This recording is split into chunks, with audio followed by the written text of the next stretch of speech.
आज Doubtnut app download करें। Doubtnut पर अपने सभी गणित, रसायन विज्ञान, भौतिक विज्ञान और जीव विज्ञान के डाउट्स का करो सफाया।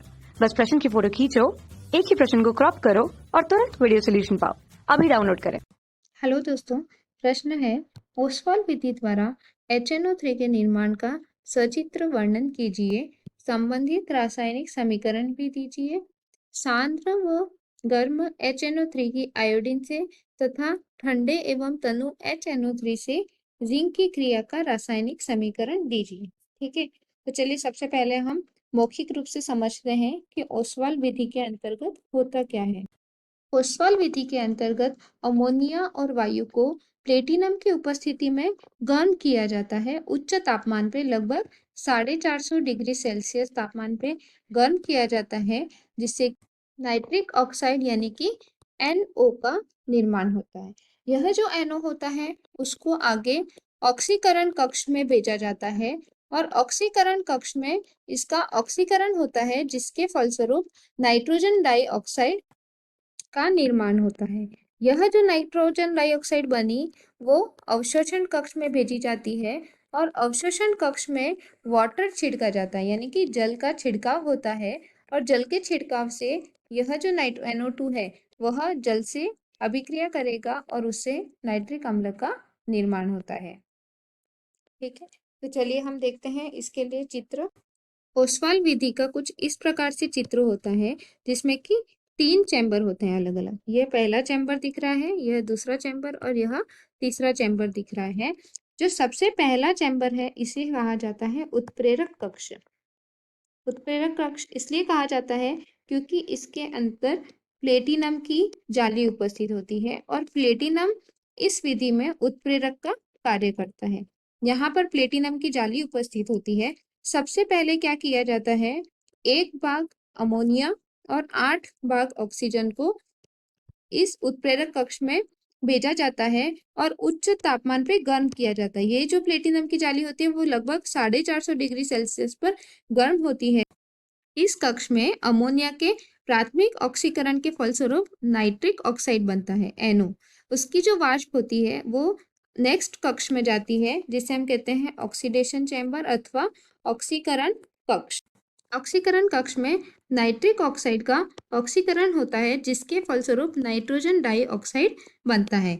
यह जो नाइट्रोजन डाइऑक्साइड बना है वो आगे अगले कक्ष में जाता है, जिसका नाम है एब्जॉर्प्शन टावर अथवा अवशोषण कक्ष।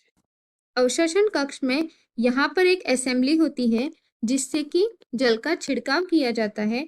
यह जल यहाँ उपस्थित नाइट्रोजन डाइऑक्साइड की वाष्प से क्रिया करके नाइट्रिक अम्ल बनाता है। यह नाइट्रिक अम्ल यहाँ से बाहर निकल जाता है और इस क्रिया में जो भी वेस्ट गैस बनती है वो यहाँ से बाहर निकल जाती है। यह पूरी असेंबली ओसवाल विधि की है। चलिए अब हम रासायनिक अभिक्रियाएं देखते हैं। तो सबसे पहले हम देखते हैं कि ऑक्सीडेशन जो फर्स्ट ऑक्सीडेशन होता है वहां पे कौन सी अभिक्रिया होती है। तो जब अमोनिया की अभिक्रिया वायु अर्थात ऑक्सीजन से होती है प्लेटिनम उत्प्रेरक की उपस्थिति में उच्च तापमान लगभग 450 डिग्री सेल्सियस पे, तो इसकी वजह से नाइट्रिक ऑक्साइड का निर्माण होता है और साथ में जल बनता है।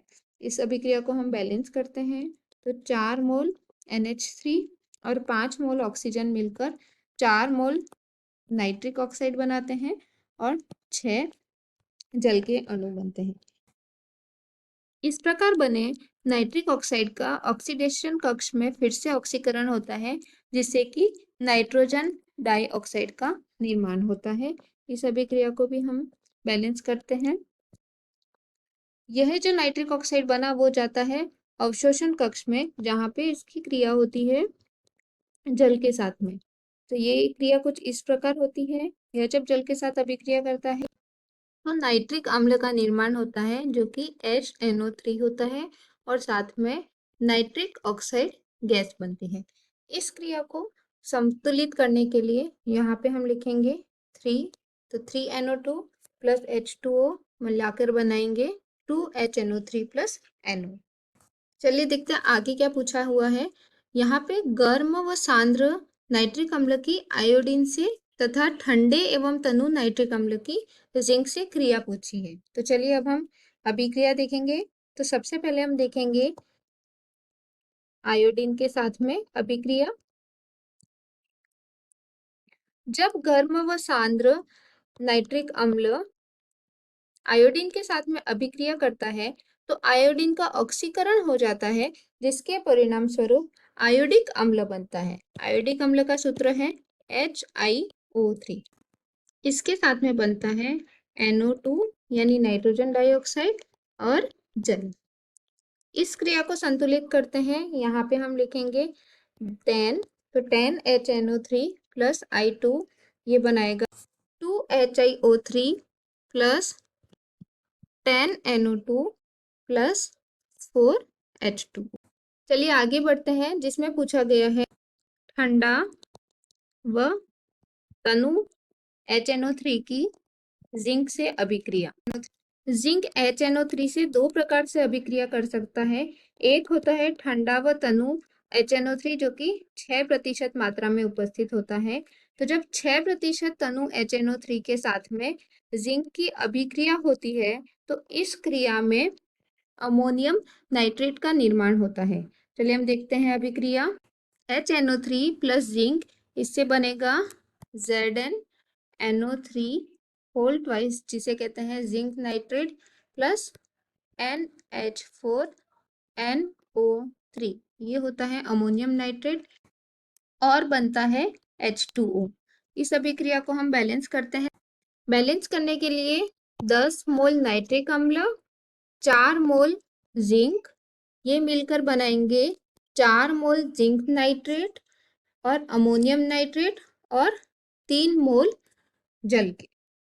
दूसरी अभिक्रिया में हम देखेंगे कि जब जिंक की अभिक्रिया 20% तनु नाइट्रिक अम्ल से होती है तो इस क्रिया में क्या होता है, जिंक प्लस नाइट्रिक अम्ल ये मिलकर बनाते हैं, एक तो यही उत्पाद रहेगा जिंक नाइट्रेट और इसके साथ में बनेगा N2O जिसको कहते हैं नाइट्रस ऑक्साइड और जल। तो इस क्रिया को बैलेंस करने के लिए हमें चाहिए 4 मोल जिंक, 10 मोल नाइट्रिक अम्ल, ये मिलकर बनाएंगे 4 mole zinc nitrate plus nitrous oxide और 5 मोल H2O के। Thank you. कक्षा 6वीं से 12वीं से लेकर नीट, IIT, JEE वो एडवांस के लेवल तक 1 करोड़ से ज्यादा छात्रों का भरोसा। आज ही डाउनलोड करें डाउटनेट ऐप या व्हाट्सएप करें अपने सारे डाउट्स 8400 400 400 पर।